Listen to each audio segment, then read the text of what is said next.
Hello guys, welcome to my channel. Today we are going to see how to fix Windows 11 PC or laptop not shutting down problem. Let's fix it guys. You just need to go to search menu and type control panel.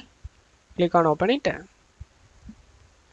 You just need to select view by two large icons and then select power options. On left side select choose what the power buttons do. Select change settings that are currently unavailable. Now, if you have checked this option, turn on fast startup, then you just need to uncheck it and select save changes option. And now you can check if the problem solved or not.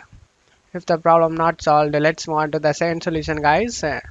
The second solution is just need to go to search menu and type CMD. Right click on the command prompt and select run as administrator and select yes.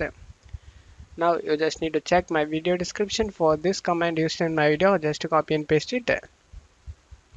And after getting finished this command, just to close stuff here and go ahead and restart your PC.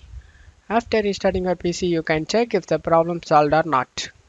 I hope one of these solutions fixed your problem. If the video helped you, don't forget to leave a like guys. You can also subscribe me and support me guys. Thank you.